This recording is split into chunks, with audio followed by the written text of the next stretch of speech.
আসসালামু আলাইকুম জিএসএম ভাইরা, আপনাদের কাছে কিছু কিছু চায়না কিপ্যাড ফোন আসে যেগুলোর মেমোরি বেস বা মেমোরি চেম্বার বা মেমোরি গার্ড যে যেটাই বলেন না কেন সেটা চেঞ্জ করার পরেও অনেক সময় মেমোরি পায় না। সেই রকম প্রবলেম আসলে আপনারা কিভাবে সমাধান করবেন বা আমি কিভাবে সমাধান করি আজকের ভিডিওতে আমি সেটাই দেখানোর চেষ্টা করব। তার আগে এইখানে আরেকটা কথা বলে রাখি বন্ধুরা, সেটা হলো যে এটা যখন আমি এই ফোনটার যখন আমি ভিডিও করছিলাম সেই সময় বাহিরে প্রচন্ড বৃষ্টি থাকার কারণে এর যে অরিজিনাল ভয়েস সেটার মধ্যে অনেকটা নয়েজ থাকার কারণে আমি সেই ভিডিওর যে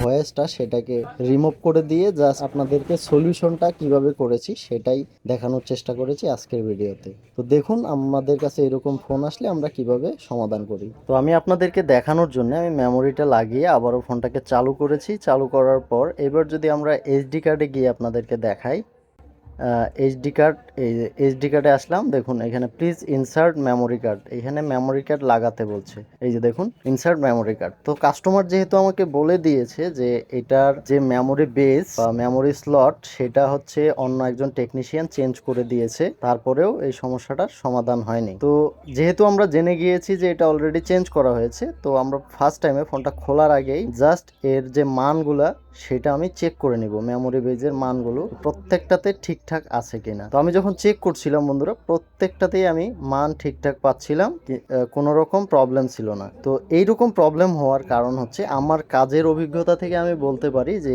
এগুলো হওয়ার কারণ হচ্ছে এর যে ভোল্টেজের লাইন সেটা হচ্ছে হাত থেকে পড়ে যাওয়া বা আছাড় খাওয়ার কারণে এর যে ভোল্টেজের লাইনটা আপনি দেখবেন প্রতিটাতেই মান পাবেন বাট মেমোরি পাচ্ছে না। এইরকম প্রবলেমে পড়লে আপনি 100% শিওর হয়ে নেবেন যে এর সিপিইউর থেকে যে মেমোরি বেজে যে ভোল্টেজের লাইনটা আসছে সেটা লুজ হয়ে গিয়েছে বা এটা ফাঁকা হয়ে আছে, যা অল্প একটু লেগে আছে, যে কারণে এর ভোল্টেজটা পুরোপুরিভাবে মেমোরি বেজ পর্যন্ত সাপ্লাই হচ্ছে না। তো আপনি জাস্ট যেটা করবেন, এর সিপিইউটা তুলে রিভল করে দিবেন, দেখবেন যে আপনার সমস্যাটা 100% সমাধান হয়ে যাবে। তো আমি এইটাতেও সেম কাজটাই করব। চলুন দেখা যাক শেষ পর্যন্ত আমরা সফল হচ্ছি কিনা।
বন্ধুরা দেখতেই পাচ্ছেন আমাদের যে সমস্যা সেটার 100% সমাধান হয়ে গিয়েছে। এইরকমই ভিডিও পেতে অবশ্যই আমার চ্যানেলটা সাবস্ক্রাইব করে পাশে থাকবেন। আর এতক্ষণ ধরে ভিডিওটা দেখার জন্য আপনাদেরকে অসংখ্য অসংখ্য ধন্যবাদ। আসসালামু আলাইকুম।